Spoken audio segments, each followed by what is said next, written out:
Alright, this is just going to be a bit of a think piece on the 3x3 free pair going into the back left slot, the built one, not the split one, that is L, U prime, L prime. So what's interesting about this insert? Well, for right-hand dominant solvers, so just use this pair as an example, you have three options the way I see it. Two of them are in home grip, which is ideal but not strictly necessary all the time. Doing an algorithm where you're not starting in home grip isn't like harem or something like that. Like, you can do it. It's just, it's not where you ideally want to be if all else things are equal. Well, you know, speed-wise. So you can either do like a drag thing, staying in home grip. You could do a right index push, or you could regrip and do something normal. I personally like to regrip over those other two options. That being said, I have not practiced this push in like this kind of context with this kind of grip. I know I don't really like it for R prime UR for the same reason, which is why I drag. So if I was going to do something where I stay in home grip, I would probably do that weird pinky drag thing, but I just don't, and I just haven't practiced it all that much. But when it comes to that like built back pair that's not super amazing, there are other workarounds. So for example, with this F12 case, and some similar ones that I'll show in a sec, you can just do LU to L prime. You stay in home grip, don't have to do any awkward U-turns, because there's nothing awkward about doing a right-hand double flick. If there is, then you're behind on your finger tricks. So yeah, you can just do that, instead of, you know, that, which is a bit messy. And same logic applies to like this F12 case. So you could do U2, U2, or this F12 case.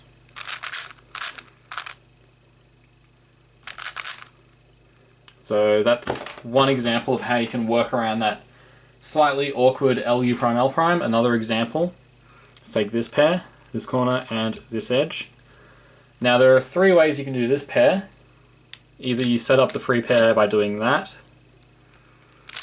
or with the corner here you have the options of doing this, or you can do this. So if you do this, R prime U prime R from here, then you have to do that awkward thing where you have to regrip. If you do it from here, you don't have to do that awkward thing. And you also don't really have to do any awkward turns for that matter, because you're doing U prime R, U2. It's just an extra turn. And then if you do it from here, you do have to do that awkward turn for the right hand, but not for the left hand. And because I'm more familiar with these awkward finger tricks with my right hand, I actually like to do this case with the corner here doing like an R prime UR, either with a regrip or with that. Not really so much with the push, just doesn't flow as well for me. But if you just want to avoid everything that is awkward at all costs, the optimal thing to do would probably be that. So that's another way you can work around it. Another way, so let's take this case. There's really no way to get around doing that. I guess you could do, well no you can't, because then you still have to do it there. You could do U2, U2, but that's just kind of ridiculous. You could just regrip and man up, which really isn't that bad. Or if you're going to regrip, you could regrip with your right hand, and generally speaking, if you're going to regrip with your left hand versus your right hand's probably going to be better at regripping just because it's more coordinated, which is just how it goes as a right hand dominant solver. And then you could do that insert instead, so I'll show that again slowly. Fat R, U prime, fat R, B, R2. So that's another way you can kind of work around that kind of potential thing. So I've got two more examples. Ignoring this free pair doesn't exist. This F12 case, commonly people will do this pair by doing this to set up and then insert in the back. And similar to before, you can just do LU to L prime. Or you could set it up from here and then have like the split free pair, which is less awkward. Or, again, you could just learn a trick that does involve a regrip in the sense that it involves rotation, but it's quite fast. So this pair you can do with X prime, D prime, fat RU, fat R prime, D, like that. And it's a bit better than all the other options. You could do like a rotation into that, which is basically the same thing. But then compared to that, like, this has like a small regrip, not like a, I'd call that like a half regrip.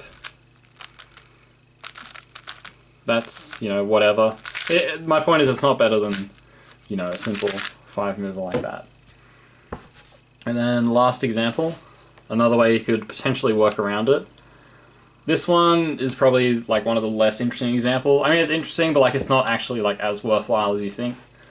So this F12 pair, you do that, and then either do that with the regrip, or with that, or with push, which is, for whatever reason, the push just seems to not flow. Probably has something to do with like reverse corner cutting, and like where your fingers are positioned. Rotating is probably not a great way to go about it. One thing you can do is you can do like an L setup, and then make the pair like that, and then do an L prime. So the main reason why this isn't as good as it seems is you're basically doing a regrip ahead of time, so it's still the same number of regrips.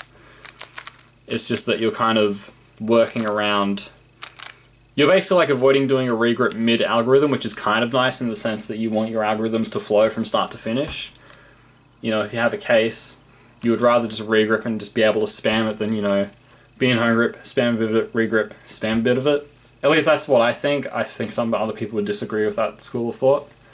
But yeah, this kind of trick, although it is kind of nice, I find myself only using it as like a first pair insert if I see it in inspection and can like cancel into that kind of pseudo setup. But still, nonetheless, it is a way to get around the slightly awkward LU prime L prime. So that's all I got for this one. It's just a little something to think about. Let me know down in the comments what you think. If you have any more ideas related to avoiding that particular remove case, just as I solve all these cubes. And yeah, thanks for watching, and I will see you in the next one.